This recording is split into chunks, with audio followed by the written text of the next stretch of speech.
ในวันที่ 15 พฤษภาคม 2025 นี้คณะผู้แทนทหารอาสาสมัครและเชี่ยวชาญแขวงเงอาน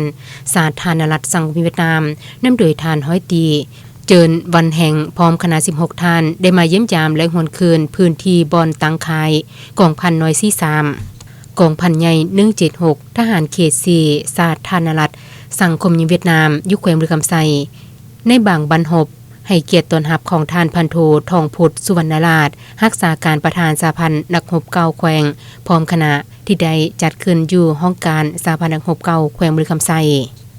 โอกาสนี้ทั้งสองคณะได้เปิดกองประชุมแลกเปลี่ยนบทเรียนซึ่งกันและกันในนี้ทานพันโททองพุทธสุวรรณราชรักษาการประธานสาพันธ์นักรบเก่าแขวงและทานพันตีเจินวันแห่งได้ผัดเปลี่ยนกันขึ้นรายงานสภาพจุดพิเศษของแขวงตนให้กันทราบเป็นต้นการสิ้นนำพาและการเคลื่อนไหวของนักรบเก่าของสองแขวงแม้นมีความสามัคคีดีพร้อมกันรักษาความเป็นแบบอย่างอันดีให้แก่คนรุ่นหลังตลอดมาสามารถเห็นให้บทบาทของนักรบเก่าสูงเด่นขึ้นเรื่อยๆโอกาสนี้ท่านห้อยตีเจินวันแห่งหัวหน้าคณะผู้แทนทหารอาสาสมัครและเชี่ยวชาญแขวงเงอานสาธารณรัฐสังคมเวียดนามยังได้กล่าวแสดงความขอบใจในการต้อนรับด้วยความจริงใจ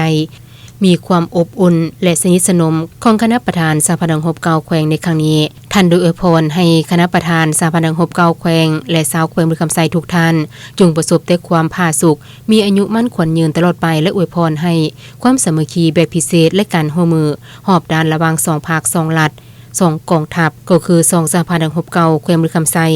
และแขวงเงอานจงมั่นคงทะนงแก่นตลอดไปในการมาครั้งนี้ทั้งสองคณะก็ได้ไปจุดธูปบูชายุหอบูชาอัฐิทหารอาสาสมัครและเชี่ยวชาญเวียดนามตั้งอยู่บ้านสนาไซเมืองปากสันแขวงบริคำไซหลังจากนั้นก็ได้เดินทางไปเยี่ยมยามพ่อแม่ประชาชนบ้านวัดธาตุและบ้านสมซื่นเมืองบริคันแขวงบริคำไซซึ่งเป็นสถานที่เคยดำรงชีวิตและต่อสู้เคียงบ่าเคียงไหลกับไอ้น้องประชาชนภายในบ้านดังกล่าวนับแต่ปี